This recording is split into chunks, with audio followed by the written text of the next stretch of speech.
Good morning, everyone, and welcome. My name is Marcia Eugenio. I will be moderating today's discussion.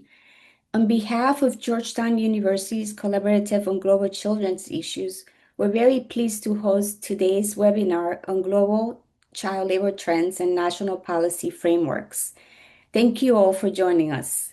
We are coming together at a critical moment while the world has made important progress in reducing child labor over the past 2 decades. That progress has slowed and in some cases reversed. Millions of children remain engaged in child labor, including its worst forms, and we're also seeing new risks emerge across global supply chains and within national economies, including in the United States. Over the next 90 minutes, we will take a closer look at what the latest evidence tells us about global child labor trends, how countries are enforcing laws related to the worst forms of child labor, how supply chains are implicated, and how advocacy efforts are shaping policy responses. Our discussion is grounded in two major reports released in 2025, the ILO and UNICEF Global Estimates on Child Labor, and the U.S. Department of Labor's finding on the worst forms of child labor. We will also draw on insights from the Campaign to End U.S. Child Labor, which has helped elevate domestic child labor concerns in recent years. Today's webinar will include 4 short presentations, followed by a moderated panel discussion, audience questions, and closing reflections. Before we begin, just 2 quick logistical notes. This session is being recorded, and please feel free to submit questions in the chat at any time. We will address as many of them as possible during the Q&A. With that, let's get started.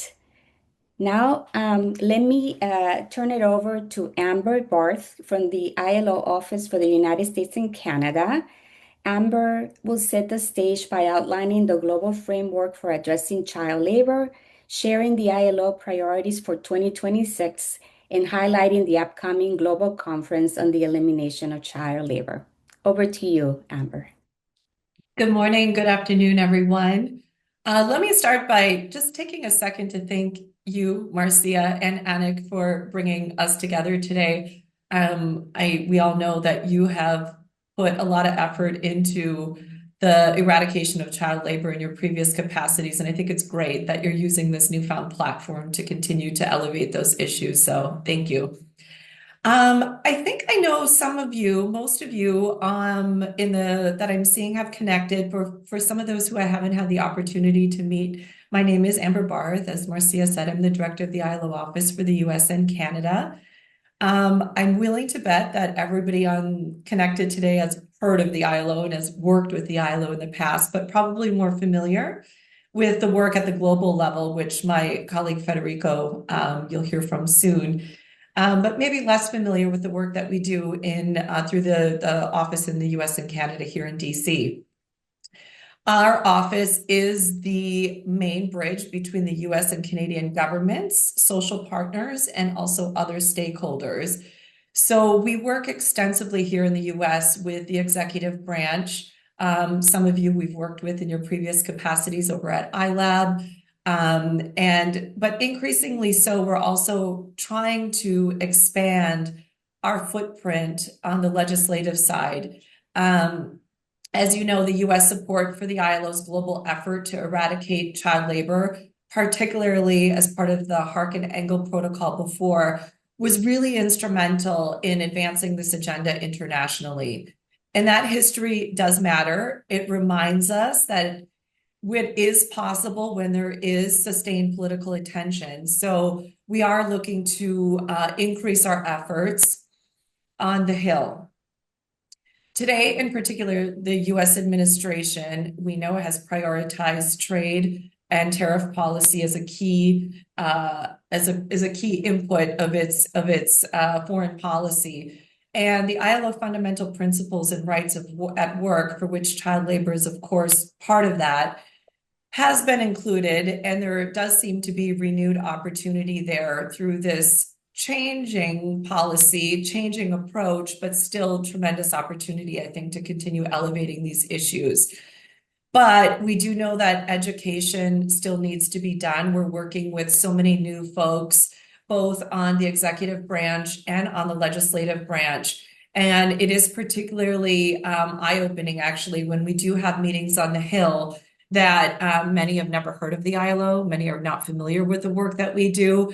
So I think it really is a collective effort, and we do see today's discussion as sort of a call to action. We need your voices, we need your expertise, we need your partnership to continue to help elevate this work as we once again try to make this a shared priority. And as Marcia mentioned, the sixth global conference on the elimination of child labor will be convened from 11 to 13 February by the government of Morocco. They're hosting it in Marrakesh. And we're hoping also that this will serve as a great new launch pad to start up conversations. We do expect there to be new commitments, building on the Durban call to action. And with the numbers that my colleague Federico will soon walk us through, we know that the challenge is quite large. We do know that we need sustained continued effort. So on that note, Marcia, let me give the floor back to you. Thank you all, and it's a pleasure to be part of the discussion today. Thank you so much, Amber, for outlining the ILO priorities for 2026 and for highlighting the importance of the upcoming global conference in Morocco, and for your call to action to collaborate and to use the expertise that we all have to continue to elevate the importance of eliminating child labor. Now I'm pleased to turn it over to our colleague Federico Blanco from the ILO in Geneva. Federico will walk us through the latest global child labor estimates and what they tell us about the current global trends. Federico, please go ahead. Thank you, Marcia. Thank you so much for this invitation. I joined my colleague Amber in expressing the gratitude and for the invitation to this event and for our previous work together for many, many years. What I'm going to present is the global estimate of child labor, which was released by the ILO and UNICEF in June of 2025. As we will see, this is the global snapshot on how we enter into 2025. We have still 138 million children in child labor and 54 million children in hazardous work. The key point of this slide is that we have not reached target 8.7 on the Sustainable Development Goals. We were supposed to eliminate child labor by 2025. That was the goal set by the international global community back in 2015, and this target has not been achieved. In terms of prevalence, we are at 7.8%. This is equivalent to 1 in every 13 children in the world. And in terms of hazardous work, which is particularly detrimental to the health, the morals, and the future of children, we have that about 1 in every 32 children are in hazardous work today in the world. The ILO has done this global estimate 7 times. So we have a long-term trend that we can analyze. And there are mixed news. The positive thing is that in the last 4 years, we have returned to a path of progress with a decrease in absolute numbers and in the prevalence of child labor, as well as in hazardous work. We had very strong concerns that the COVID-19 pandemic could significantly increase child labor, but the new data confirms that this fear increase did not materialize. Instead, there was a substantial progress and reduction with a decrease in 22 million children in child labor. Looking at the long-term trend, also, I think that it is important to highlight that the prevalence dropped by more than half, representing a reduction since 2000 of about 108 million children on child labor. And this in a context where the demographics was not playing in favor of these results. The actual population of children from 5 to 17 increased by 230 million. So this is a story of hope and progress. Progress is possible. There is still a long way to go, but what we have witnessed in the last 25 years is encouraging. To understand these global trends, we need to decompose them at the regional level. And here in this graph, you have the prevalence in terms of three major regions of the world, and they all show decrease. In Africa, this is particularly important since from 2012 until 2020, there was a continuous increase in the prevalence of child labor. By 2024, we have returned to the levels of 2012. So there are still major challenges in sub-Saharan Africa and in Africa in general, with prevalence rates above 20%. And to the future, what is absolutely essential is sustaining this progress. Asia and the Pacific show a strong continued decline. We have recorded in these last 4 years the largest relative drop ever, with about a 45% reduction in the prevalence from 5.6% to 3.1%. And in Latin America, although there was progress, it was modest. There was perhaps looking at the explanations, we have to look at what happened in Brazil and Mexico and the strong impact that the COVID-19 pandemic had in these two countries. Also important is to look at the absolute figures, because the Sustainable Development Goals, the target is set in absolute numbers, not in relative terms. So what we see with these absolute numbers is that the progress in the reduction on the elimination of child labor was driven almost entirely by what happened in Asia and the Pacific, with 21 out of 22 million fewer children in child labor. In Africa, as we saw, the prevalence declined, but the absolute number stayed stable due to population growth.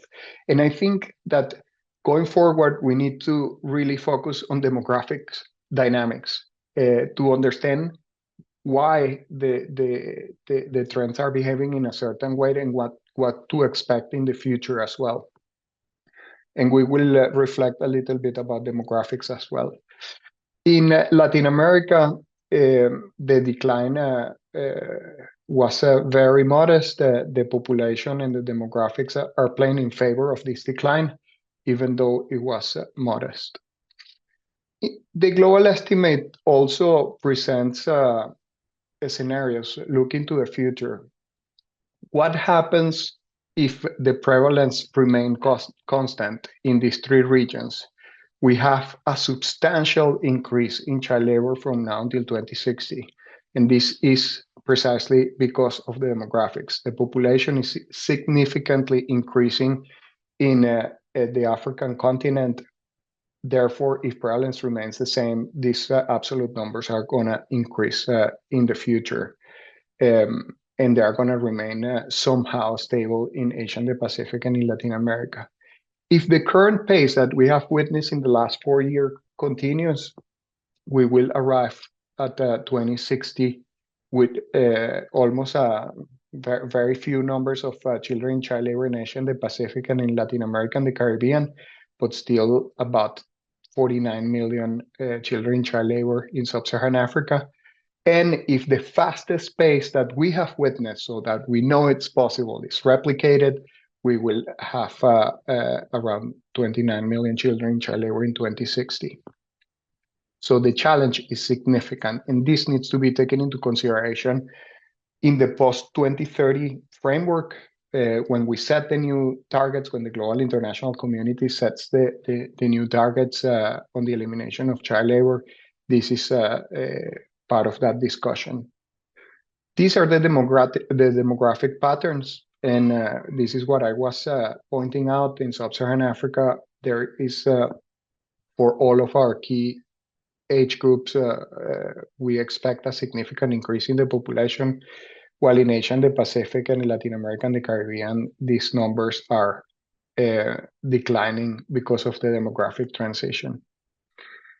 The global estimates also present trends by age group, and there has been a sustained significant decline in child labor among older children, 12 to 14 and 15 to 17. But in contrast, the progress in the age group from 5 to 11 has been slower and uneven. And despite the recent improvements, the situation of this youngest group remains similar to where it was in 2012, highlighting some of the persistent challenges for this younger age group. These patterns observed in the younger age group might be closely associated to the regional distribution of child labor and to the massive participation of children 5 to 11 in the agricultural sector, which is an entry door for child labor, especially in the informal economy. Most of the prevalence that we have talked about is only based on economic activities, but in the report, we have also included how this problem would change if we include other forms of work, and in particular, household chores, which is excluded from GDP calculations. And we observe that there is a significant increase in child labor if other forms of work are taken into account. And this is particularly true in the case of girls, which are overrepresented in doing these household chores at the global level. And household chores is just a part of the picture. There are other forms of work, like unpaid training work, volunteer work, and subsistence work, which need to be fully visibilized and included in some of these estimates. The global estimates also provide a breakdown in terms of sectors. So we have that 60% of children in child labor are in the agricultural sector. This includes forestry and fishing, 13% in industry, which includes mining and quarrying, manufacturing and construction, and services, retail trade, activities in the informal sector, but also children working in domestic work in third-party households. And we see also that as age increases, the sectorial composition changes and children move from agriculture to other more productive sectors like industry and services. And this has implication also in terms of the regional composition of child labor, which are included in the report. Education. Child labor dramatically affects the possibility of children to attend school. This is what we show in the global estimates. Children involved in child labor are 4 times more likely to be out of school than their peers, both in the 5 to 14 age group and 15 to 17. And also, it's not only about whether they attend or not, but also the learning achievement, and that is also included in the global estimates for those who are combining school and work. So these are the last slides. While this is not a policy document, it's an estimate, and it requires almost 2 years of work. We thought that this was a good opportunity to provide and restate what are some of the broad macro level imperative for ending child labor. And these are shown in the slide. The overall points we wanted to make is that it's not simple. It's not a simple standalone child labor project that will lead to progress at scale, but rather what is needed is the integration of child labor into a whole range of policies that we know to be relevant to child labor. This includes schooling. This includes the legal protections, including definition of hazardous work, of minimum age, and range of minimum ages for admission to employment of work.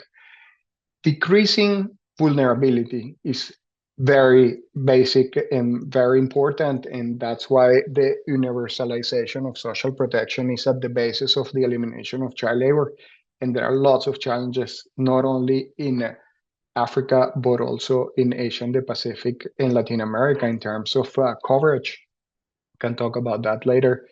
Basic services, like many children, especially in rural areas, do not have access to running water and electricity, and children are massively involved in the collection of in fetching water and collecting firewood, due diligence, and equipping education systems to support a school to work transition for children above the minimum age for employment or work.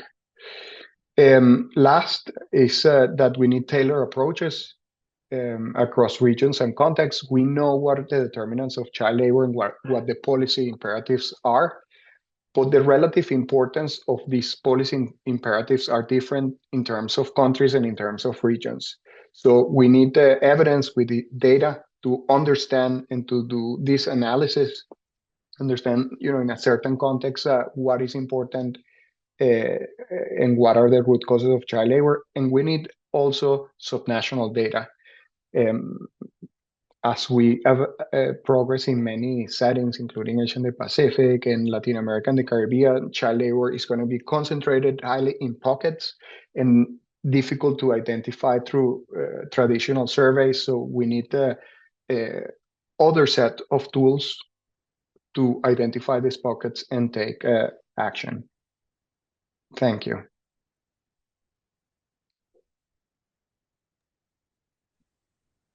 Thank you so much, Federico, for that insightful overview of the global estimates and for helping us understand both where progress has been made and where challenges persist. And you gave us so much information, and we will have an opportunity to, a little bit later on, to kind of go over some of the points that you made, particularly related to demographics and what actually is needed in order to end child labor. So look forward to the discussion in a little while. Next, we will hear from Anik Febri, formerly with the U.S. Department of Labor, Bureau of International Labor Affairs, a colleague of mine from a couple of years ago.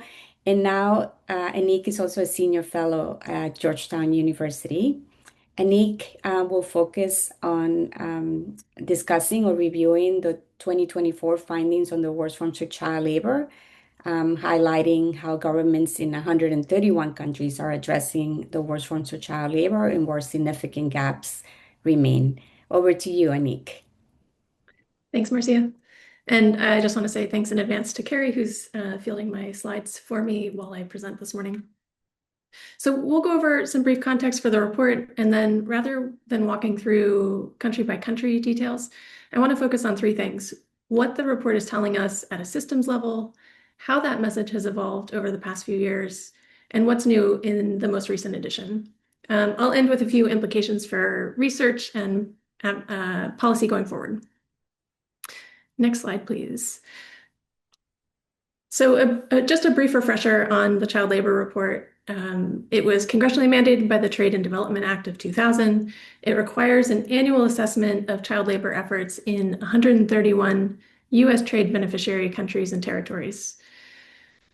It's really important to note that these findings assess government action, not prevalence. So we heard about prevalence in the last presentation here. In this report, we're just looking at what efforts governments are undertaking.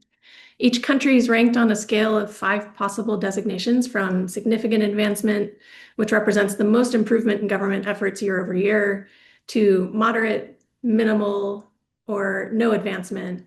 And then there's also no assessment, which is in the case where a country's population of children is non-existent or very, very extremely small. This year, that only applies to Wallis and Futuna. The report looks at 5 pillars. It looks at laws, enforcement, policies, coordination, social programs, and then there's suggested actions that if we take those actions together, the goal would be to reduce child labor, and then also, of course, less important, but would achieve a higher ranking, a higher assessment level in the report. Beyond reporting, this report serves as a really influential tool in trade negotiations. It's used in due diligence. It works for advocacy. Next slide. Looking at the big picture, despite years of effort, child labor remains structurally entrenched. You heard this from Federico in detail, so I'm not going to go through the global estimate numbers here. What we also heard in his presentation was hope, so I don't want to discount that. We've seen some progress. It's generally case by case in specific countries that have invested in their child labor framework. We're just not seeing that much at the systemic level yet. Risk of child labor continues to be fueled by poverty, conflict, migration, informal work, and weak governance. And just before I move on, to make sure I give credit, these graphics I screenshotted from the actual report, so you'll see those throughout the slides, but credit goes to Department of Labor for those. So the next slide, looking at the core trends in this year's report, the most consistent finding across really actually the last several years, not just this year, is that enforcement remains the biggest challenge. Many countries now have laws that align, at least on paper, with international standards, but enforcement capacity lags. There are too few inspectors, limited training, there's weak penalties, and poor coordination between labor inspectors, prosecutors, and both social protection and service providers, thinking about both non-governmental and governmental there. In the most recent report, enforcement gaps continue to be the single largest category of recommended actions. The takeaway here is clear. The challenge is no longer having the right legal framework, it's implementing and enforcing. Next slide, please. There's also a bit of a shift over the last couple of years in recognizing that child labor thrives where workers lack protections and rights. We're seeing a shift from companies addressing violations after the fact to also putting policies in place to prevent child labor and forced labor. There's a lot more we could say on that, but I think that's probably a separate webinar when we have more time. If you haven't already seen, DOL has a great tool called SourceRight. I think many of you on this call are familiar with this or have worked on this. SourceRight outlines 8 steps of a good due diligence program. I included the link here. This tool used to be known as ComplyChain, so I wanted to make sure, since it's rebranded and has a new name and new address, that everyone has the latest address for that. Next slide, please. Last year's report also focuses on technology, both how it can be used to perpetuate exploitation, including online sexual exploitation, digital recruitment, concealed payment systems, AI-generated abuse material, to name a few. At the same time, technology is supporting detection and enforcement of child labor, as well as supply chain transparency through the use of satellite imagery, digital inspection systems, traceability tools, and advanced data analytics. The key point is that child labor is no longer confined to traditional physical workspaces, and neither are the tools to address it. If you could go to the next slide, please. I also really want to highlight that last year's report created a higher bar for countries to achieve significant advancement, that highest assessment level. iLab added 4 new criteria. 2 are related to legislative requirements and 2 are related to enforcement. So governments now have to have a compulsory education age, free public education laws that meet international standards, a functioning reporting mechanism to report child labor violations, and a digital tracking system for labor inspectors to log and reference civil worst forms of child labor violations. Another clear signal to governments and partners about the US government's commitment to both enforcement and technology. You can go to the next slide. So why does this matter? Stepping back, the 2024 findings reinforce several important points. First, enforcement is a central challenge. Second, worker voice is no longer peripheral, it's core to prevention. And third, technology is reshaping both risk and response. I'll stop there because I know that we've got more, we'll get into more details in our discussion later. Thank you, Anik, for the excellent presentation and for your many, many years of work, both inside and outside of government, addressing child labor and forced labor and human trafficking. We're very grateful to you. Your presentation has moved us from global estimates to a clearer picture at the country level, and those efforts and accountabilities that are needed. I also just wanted to say that I'm like many of people in this presentation right now, we are all very, very grateful to our former colleagues in the Department of Labor and in the Bureau of International Labor Affairs that produced this report. It is a massive report with a lot of great information, and it's a great tool for many of us who continue to work in this issue. So many thanks to everyone who worked and produced this report. I would like to invite Reem Mackey from the Child Labor Coalition to speak about the work of the campaign to end U.S. child labor. We will focus on child labor trends in the United States, recent legislative developments, and advocacy efforts aimed at protecting vulnerable children. Reem, please go ahead. Thank you, Marcia. I'm delighted to be here. Yeah, so I'm the director of child labor advocacy for the National Consumers League. You know, we were one of the kind of founding groups that worked on child labor issues in the early 20th century. We were founded in 1899. A lot of our work has taken place through the Child Labor Coalition, which is a group of 38 members. And some groups you've heard of, like Human Rights Watch, National Education Association, the largest union in the US, UNICEF USA, World Vision. We have a lot of great members, big and small. Some do field work on child labor. And more recently, in the last few years, we've become part of the Campaign to End U.S. Child Labor, which is doing focused work on domestic U.S. child labor. I want to talk a little bit about that today. One of our priorities in the CLC has been, and the campaign has been, to protect child farm workers. This is a little known problem in the US, and it all stems back to the Fair Labor Standards Act, which was, you know, a great piece of legislation that protected a lot of kids from child labor, outlawed many forms of child labor, but it had these glaring exemptions for agriculture. And what that means is that kids working on US farms who are as young as 12 can work unlimited hours in the field as long as they're not missing school.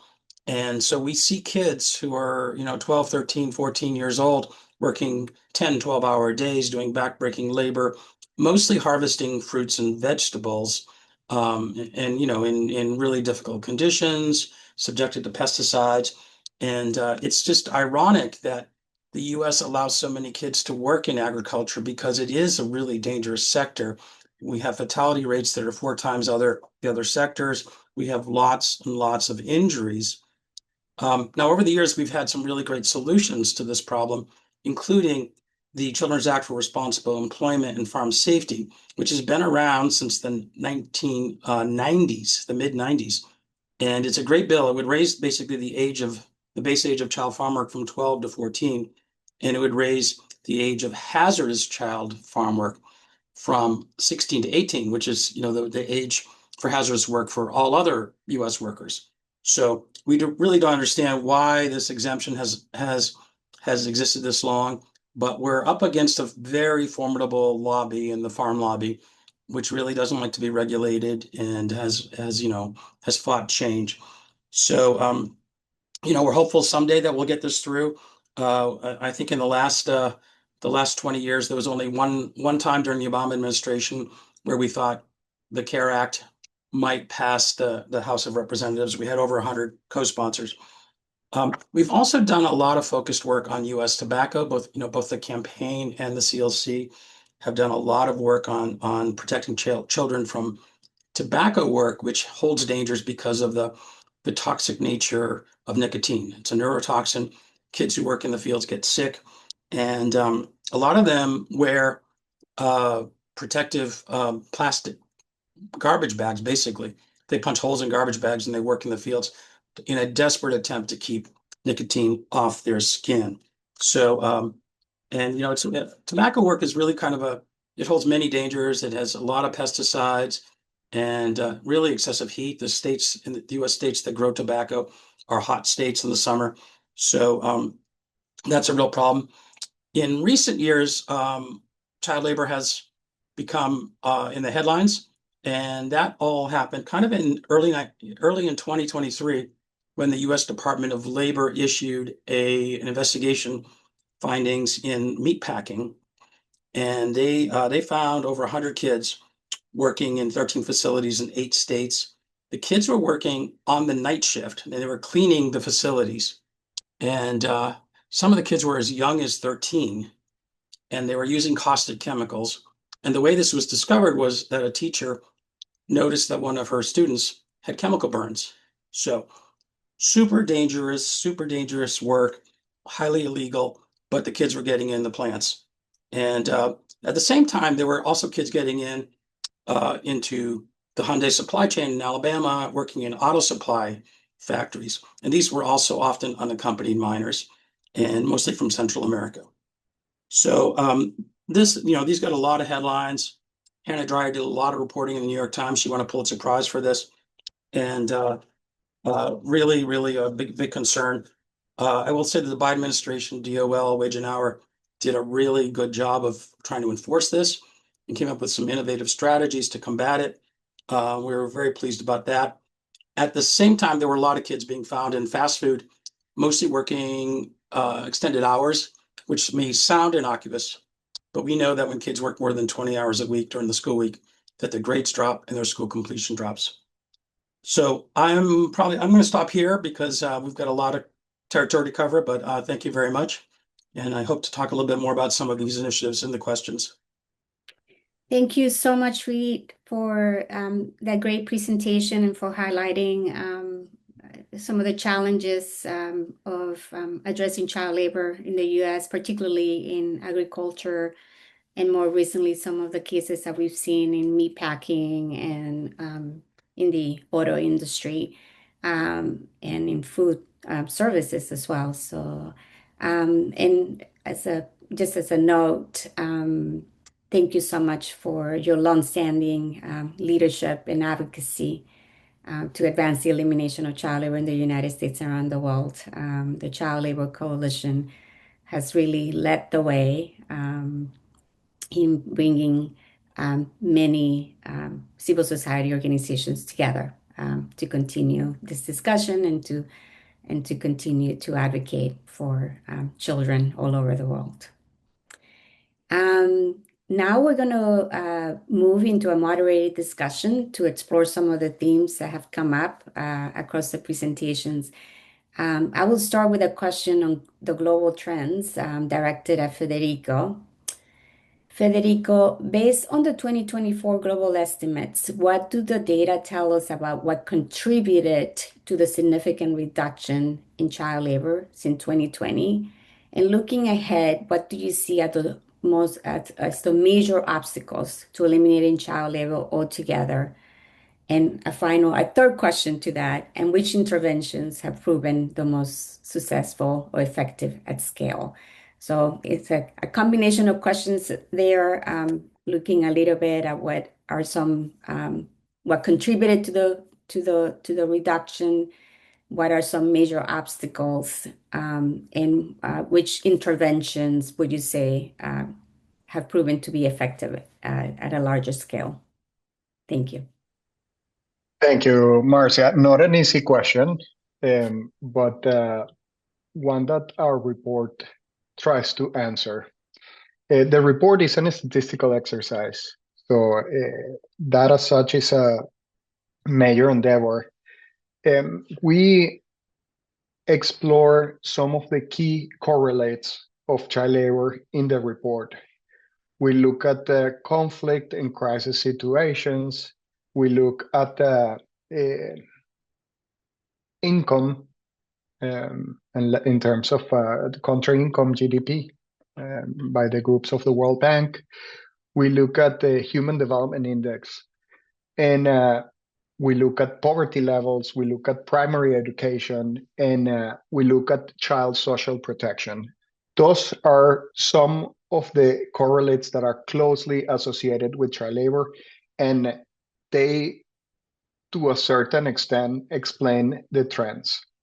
Nevertheless, there are other determinants of child labor that, it's a very complex problem, as I was mentioning before, that are not explored in the report and that are very important as well, such as the issue that I mentioned of access to services, in particular, electricity and running water, which involve the massive participation of children in the world. Is perhaps even more than economic activities, natural disasters, and everything surrounding vulnerability.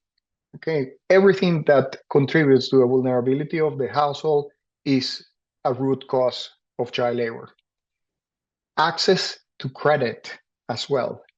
Many families would like to benefit from existing educational services at the country level.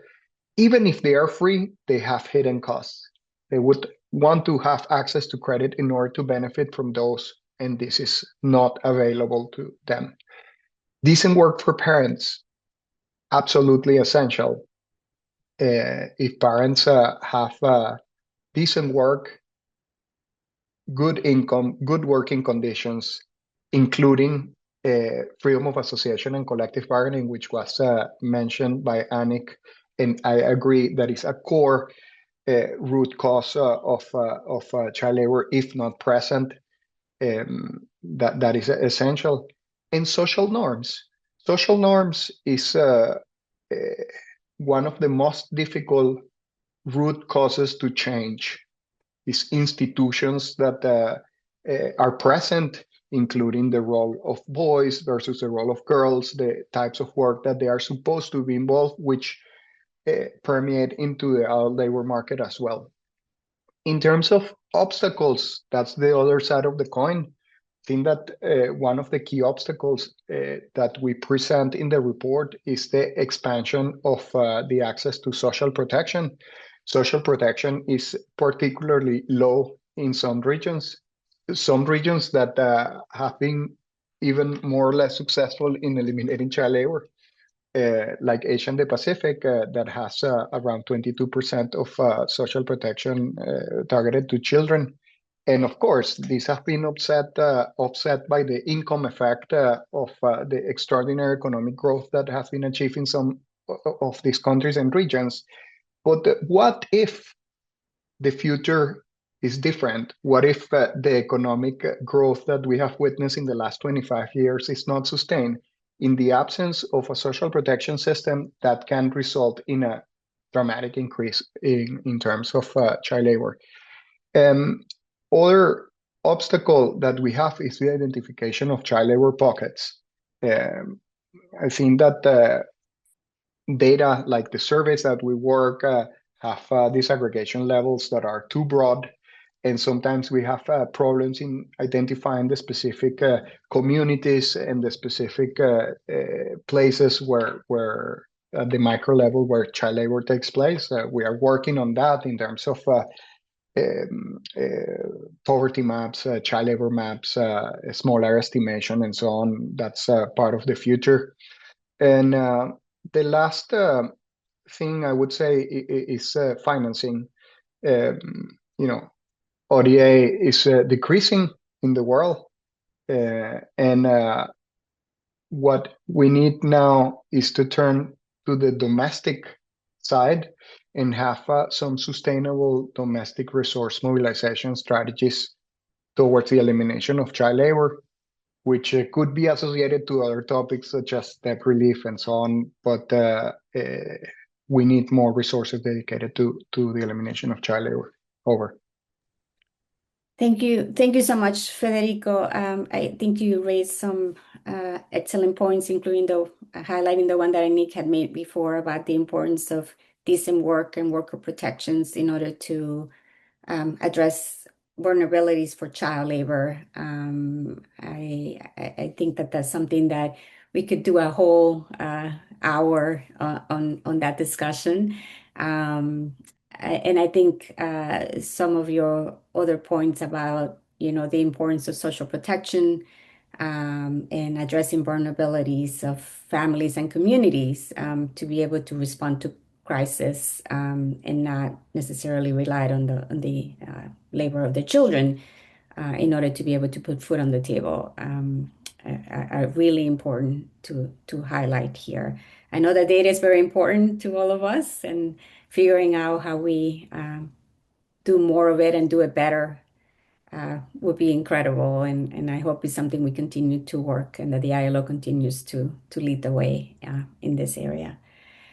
I would like to turn now to Anik for a question on the worst forms of child labor and enforcement.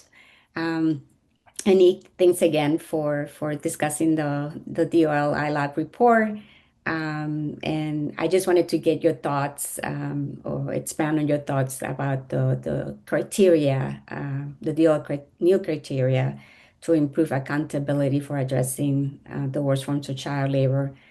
And where do you see the biggest remaining gaps in enforcement? You mentioned that enforcement it continues to be an issue, but what specific aspect of the enforcement framework do you think need additional attention? Yeah, thanks for that question. I think the new criteria tells us two important things. We're seeing a natural shift in focus from commitments to results. And what I mean by that is that in earlier reporting years, a country could score relatively well by adopting new laws or action plans. But as those frameworks are largely in place now, that emphasis has shifted towards enforcement and putting those laws into practice. And the second thing is the focus on inspection infrastructure, having data systems in place, I think reflects a recognition that enforcement failures are sometimes just not having the right systems in place. All that said, the criteria can't fully solve political will and resourcing. You can have strong standards, but without sustained investment and protection for inspectors, prosecutors, and most importantly, workers who report abuses, enforcement's going to remain uneven. And the report increasingly recognizes broader labor rights as critical to protecting children. But I think, we're among friends here, so let's call it what it is. The rights to freedom of association and collective bargaining are critical to prevention. And in many high-risk contexts, workers still can't safely report violations. Without that, even the best enforcement frameworks are going to struggle. Thank you so much, Anik. And I realize that this is a continuing conversation that many of us has had for a number of years, that addressing child labor is not just a country adopting a convention and saying, we are going to ratify that convention. It goes beyond that. It goes beyond both allocating resources for these issues, making sure that their enforcement legal framework and enforcement regime is actually able to address it. And at the end of the day, making sure that adult workers have sufficient income to not have to rely on the work of their children. And thank you for continuing to highlight those points. I would like to ask a question of Federico and Anik, and I will go back to both of you on this, which is a question about supply chains. The DO reporting, as well as the global estimates, point to the importance of due diligence. And with an increasing number of goods linked to child labor or forced labor, how should companies and regulators be responding? What changes are most urgent when it comes to due diligence, transparency, and enforcement? So your thoughts on that would be really helpful to round out this conversation. Why don't I call on Anik first and then Federico? Thanks, Marcia. I love this question. And I want to highlight last summer, CBP released a guide to modifications, which is, I think in some cases kind of flew under the radar. It's really meant to be a roadmap for companies in how to get an enforcement action lifted, or more importantly, how to avoid an enforcement action in the first place. I think this is such a critical signal to all stakeholders that CBP isn't thinking about compliance as being the absence of indicators of exploited labor, whether we're talking forced child labor or forced labor, but what they're looking for is the presence of a robust due diligence system that also includes worker engagement. You can do an audit, but they want to know that what the workers themselves are saying. They want to have a direct and sustainable line to the workforce to hear what's actually happening. I think, companies, governments, civil society speak different languages naturally, and really need to learn how to better communicate with each other and better work together so that we can have more widespread effective worker voice, which again, in the end, I think is what protects children the most, is having those things in place. Thank you so much, Anik. Federico, your thoughts on this question? In terms of regulators, I think that the trend that we observe is the adoption of trade bans with products produced with child labor and also with forced labor. In the case of child labor, what I would highlight is that these trade bans alone will not solve the problem. They need to be accompanied by a wide range of measures addressing the root causes of child labor. In fact, these bans, if not properly addressed, could push a lot of children, and we have seen that in the past, to even worse types of employment, including the worst forms of child labor. So the bans and the trade measures are good as long as they are accompanied by development cooperation, by technical resources to address the root causes of child labor in the economy and in general. Otherwise, this is not going to produce the right result. And in terms of companies, what we see is that the voluntary approaches have produced positive results, but are not enough. Mandatory due diligence is on the agenda. It's necessary that companies explore in great detail their supply chains in order to understand the potential violations of fundamental principles and rights at work along the whole chain. And also, I would say data, again, there is a limitation in terms of data to understand the supply chain and the working conditions along the supply chain. Many databases and data sets are being generated at the company level, and public authorities do not have access to this data.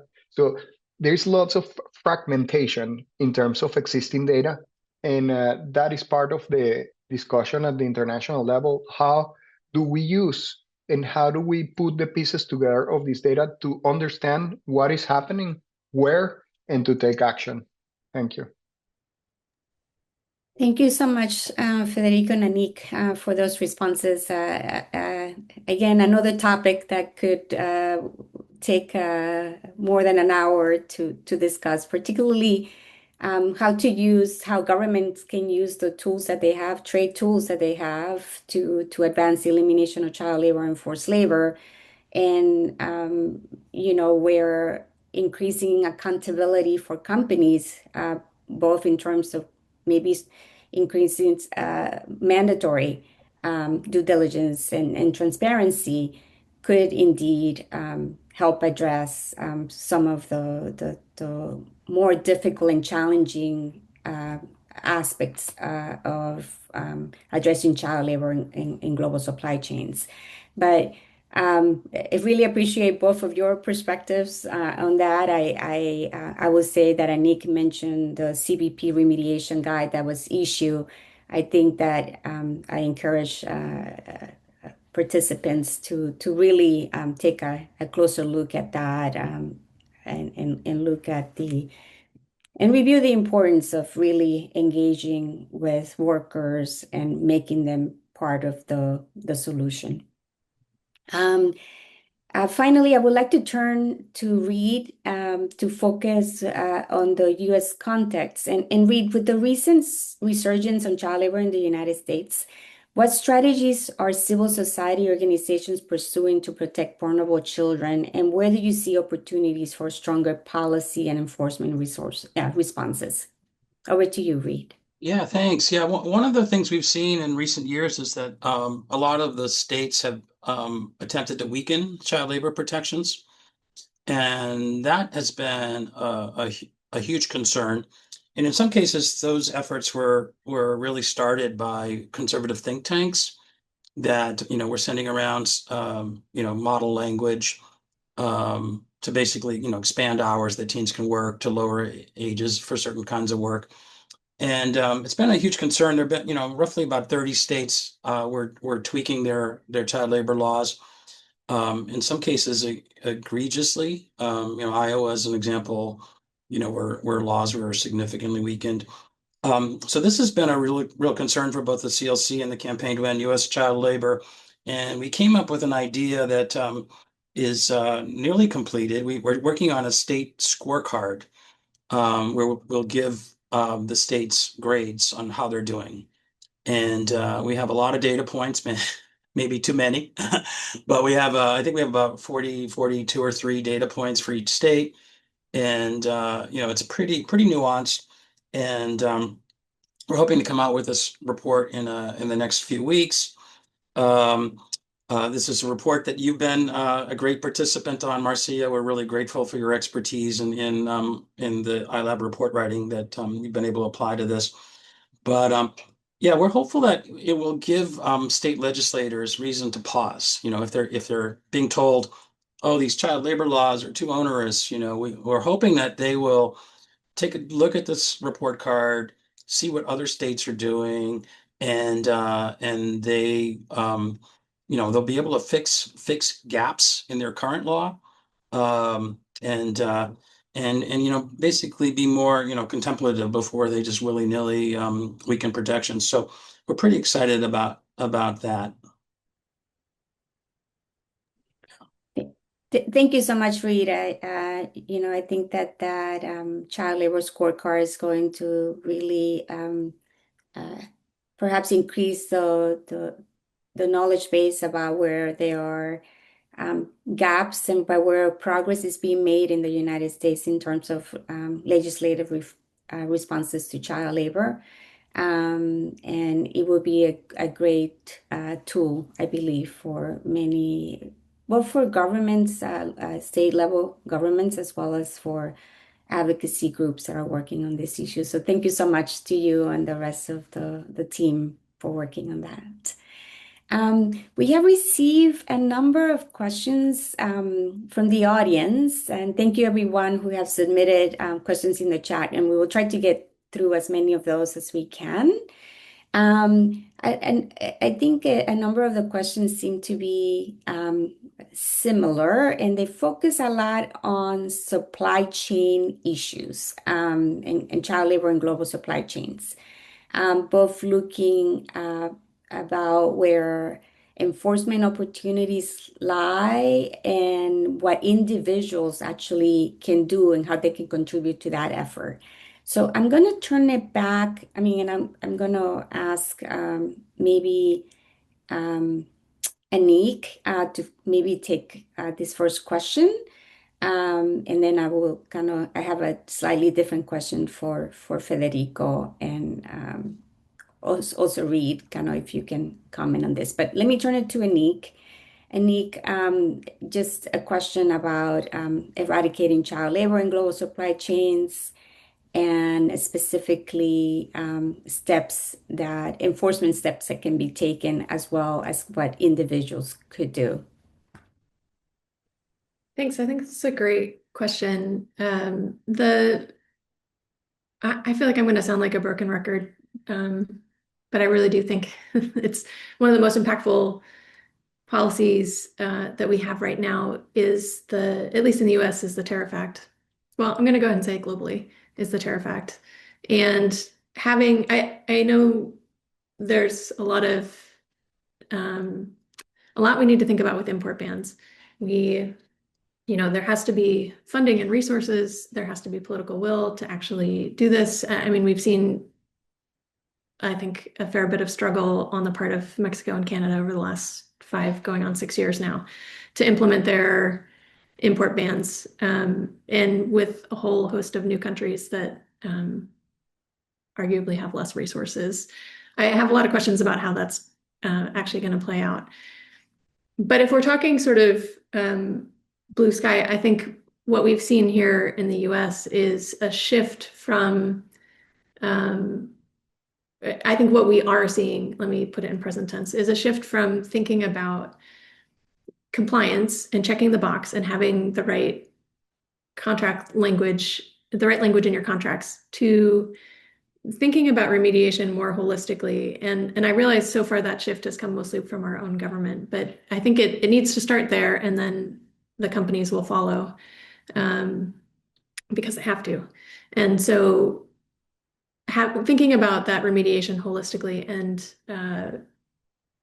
really what that means, that you can't just do an audit, you can't just have a few trainings that are on the books, you can't just have a grievance mechanism on paper, but that you actually need to have some feedback mechanism with the workers. And that's something that I just don't know that people are as aware as they could be, that that's something that CBP verifies. And there haven't been a lot of enforcement actions lifted for that reason. It takes a lot of work.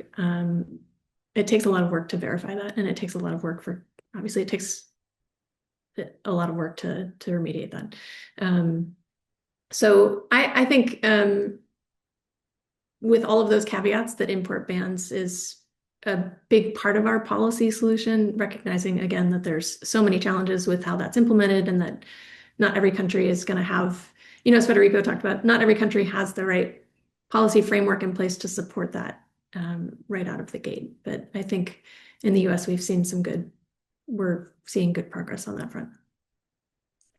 Thank you, Nick. Can you briefly add what you think consumers may be able, how they can contribute to this discussion, or like the issue in terms of, are there things that they could do in order to make sure that they're not actually buying goods or made with child labor or forced labor? I will confess, I'm fairly pessimistic on the what can consumers do front. As a consumer myself, I feel pretty, powerless is too strong of a term, but I do feel less, it feels like there's less opportunity for me as a consumer than I would want. That said, we've taken to, and I recognize everyone on this call is much more informed than your average consumer. So there's obviously looking at what the policies are that the brands you purchase are putting on their website. We've taken to reaching out to our dog's allergic to chicken, so she only eats seafood. We reached out to the brand that food that she eats to see what they were doing about their seafood supply chain, and they wrote us back a pretty thoughtful response, not as thoughtful as like we wanted, so we pushed back on it, and got to had some good back and forth. I mean, that's time consuming, and I don't know, does that actually change the supply chain? I'm not sure, but I do think most of us on this call have been engaged in advocacy for a long time, and some of the biggest takeaways for me when I've wondered, whatever issue you're talking about, why there hasn't been action, the message has been clear that there hasn't been action because no one's asked. So I do think, is me calling my dog food company going to make a difference? I don't know. But if all of us are calling our dog food companies, or whatever the example is, maybe that starts to make an impression over time. Sorry, that's not probably as hopeful as an answer as someone else might give. Thank you so much for that. But let me actually ask Reed a kind of similar question in terms of like maybe not just what an individual consumer could do, but perhaps what a group of consumers could do to advance this issue. Yeah, well, I think, we on the CLC, we've got some great members that are pursuing withhold release orders. That when they see a product that they think is tainted with child labor or forced labor, they're filing to get importation blocks, and that really gets companies' attention. And it kind of sends shockwaves through an industry, and then they realize, well, we really do have to address these issues. On the consumer front, I was going to say that iLab has this wonderful app, the Sweat and Toil app, I believe it's still in service. But it really does provide consumers with a tremendous amount of information on what products are touched by child labor and forced labor. And uh, I think it's a long process, and I share some of Anik's pessimism, but it's a very long process. But awareness of where child labor might be is a critical factor. And like the average American, I think doesn't know that a lot of coffee is touched with child labor, a lot of tea is touched with child labor, chocolate products. So, I mean, there's just so many products that are touched with child labor, and I think um, once you can be more careful with your purchasing. There are a lot of boutique chocolate companies out there that are really doing some innovative things to produce chocolate that has less child labor. So there are decisions that can be made. It's not a panacea, but I think consumers can engage in this and learn more. Thank you so much, both to Anik and Reed, for that conversation about what we can do on an individual basis and what we could try to do more collectively. I have a couple of questions that came in specifically for Federico. So, Federico, I'm going to ask you, let me read the question. Given what you have said about development cooperation and technical resources, how concerned are you about the new European forced labor regulation? There was a similar question related to the European due diligence regulation. How can unions and civil society groups use it as a tool to pressure companies beyond simple advocacy? So, Federico, why don't we start with you in terms of addressing some of that? And then there's another question. There's another question, Federico. I'm giving you a lot of questions, but another question about you mentioned that forced labor import bans can lead to an increase in child labor. Is this a theoretical argument, or have you seen evidence of this? So why don't we start there, and then we'll go to a final question about funding reductions. Okay. So I think that the point that I raise is that child labor is such a complex problem, forced labor as well, that import bans, if not accompanied by the right set of measures targeting the root causes, which need to be understood in a specific context, it's not going to produce the right results. That's the message that I want to send. And there needs to be development cooperation. There needs to be also financing at the local level to sustain that action. So that's the first point. I think that our European colleagues and not only but also other countries around the world, we have been sending that message consistently. Okay, so that they consider, what set of accompanying measures need to be in place to address the root causes of these problems. And I think that some of these partners have been extremely receptive, including the US DOL, including the US DOS in funding projects that are targeting and addressing these root causes of these topics. So this needs to continue. I think that bans and these import bans can be at the origin of good action as well in many contexts. So, but they need to be qualified. In terms of your question of whether import bans of forced labor increase child labor, I don't know if I said that. If I said that, I don't recall having the evidence of that. That one would increase the other. I think that I mean, child labor is also forced labor, right? Commercial sexual exploitation of children, children armed conflict, children illicit activities, all ABC of Convention 182 are forced labor of children as well. So there is a connection, but the connection that is implied in this question needs to be, further developed. And what was the other question, Marcia? I don't hear you. I apologize. There was a question specifically about what could labor unions, how can labor unions and other groups engage to go just beyond advocacy when it comes to pressuring companies to basically address the issue. I don't know if the issue is in pressuring companies. The issue is taking a holistic approach that involves companies and that involves the whole of society. We have produced, child labor is not only an issue of global supply chains; it's an issue of domestic supply chain. It's domestic supply chains as well. It's an issue of the informal economy as well, where unions' representation is limited and needs to be expanded.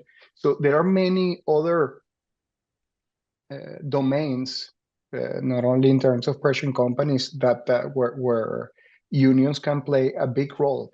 Unions play a big role in our research. When we do surveys in a country, we invite the unions to discuss the questionnaires with us to understand what are the information they needs, what is the information that they have as well. So there are many areas in which I think that unions are extremely important. We are actually doing research on that, like the linkages of these topics. And as Anik said already, this is not a peripheral issue. This is a central issue. If there are strong unions, that can lead to a reduction of child labor and forced labor. That is as straightforward as that, and therefore this needs to be part of the response to the global child labor and forced labor problem as well. Over. Thank you so much, Federico. And let me ask a question to you and Amber, actually. The question was, we have seen the recent reduction in funding for programming to prevent and reduce child labor. In this environment, how is the ILO working with countries to ensure the best use of remaining resources to continue progress on child labor reduction? So if you and Amber can comment on that, that would be great.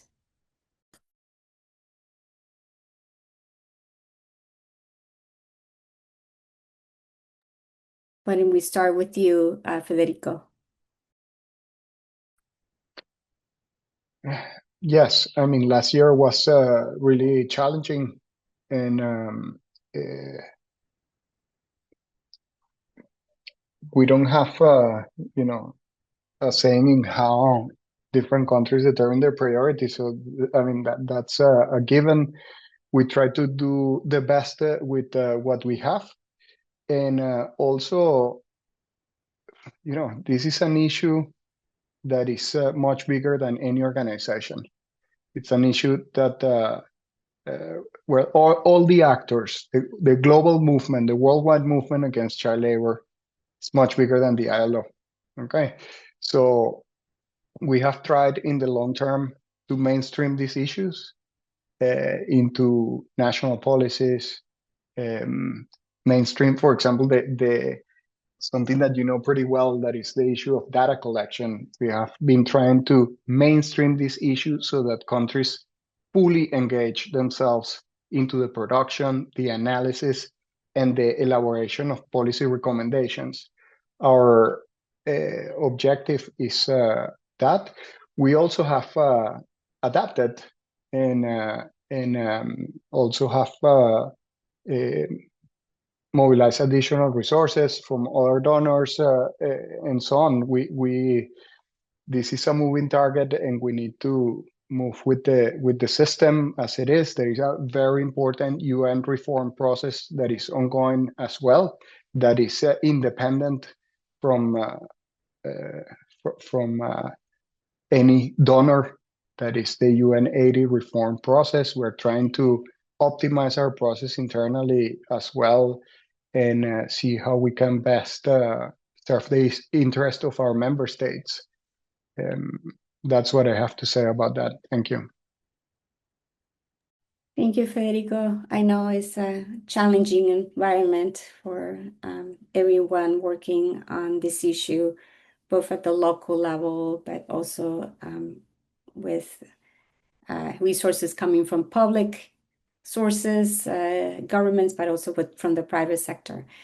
Amber, I don't know if you have anything you would like to add on this question in terms of how to continue to engage in resource mobilization, and also looking at how to perhaps even show the positive impact that development cooperation can have both on national policies as well as more global ones.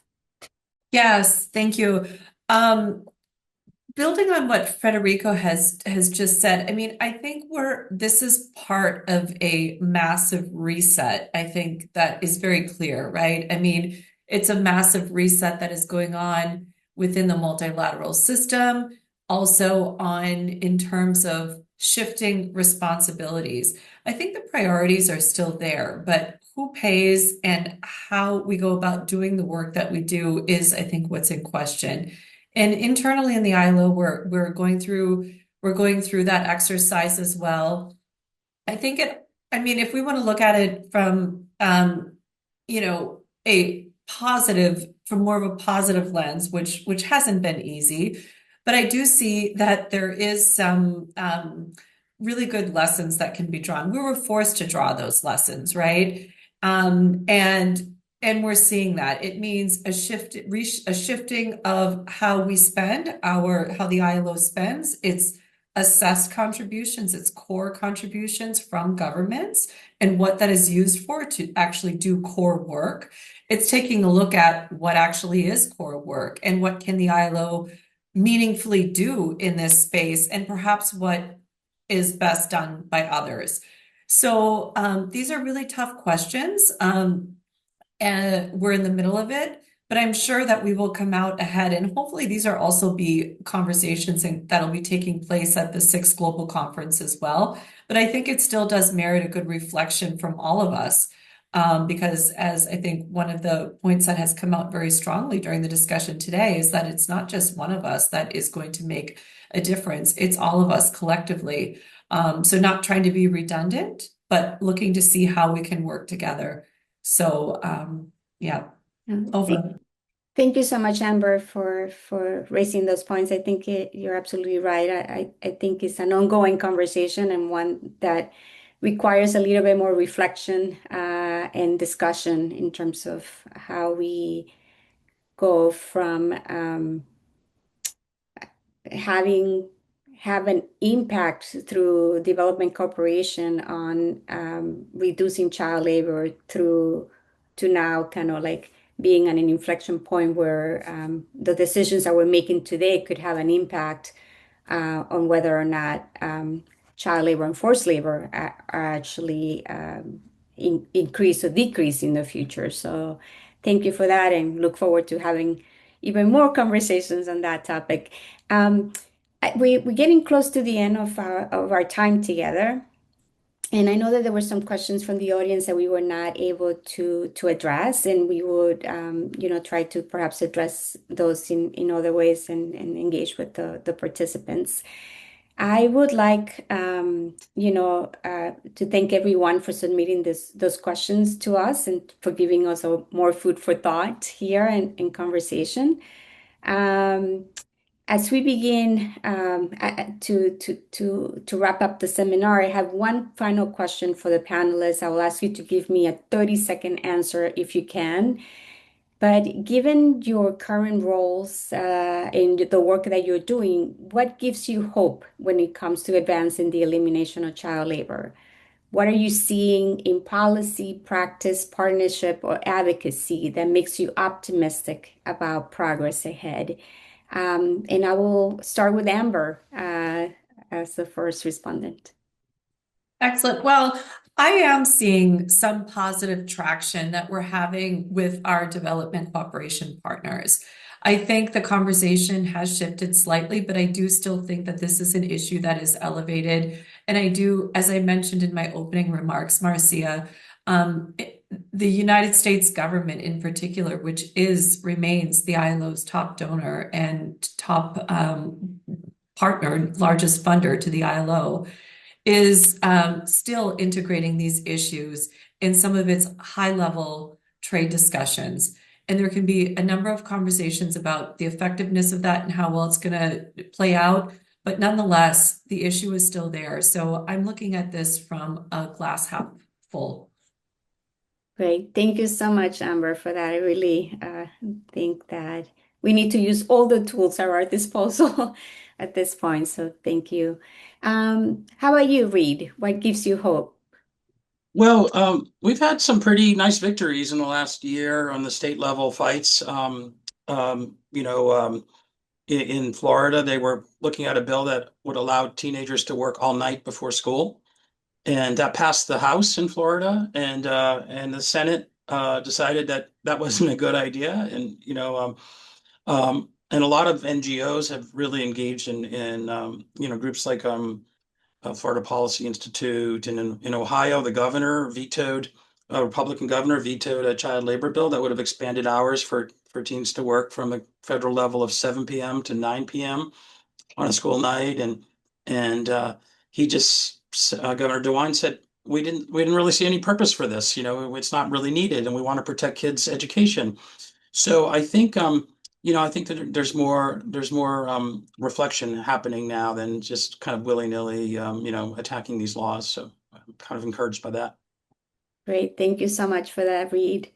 Federico, over to you.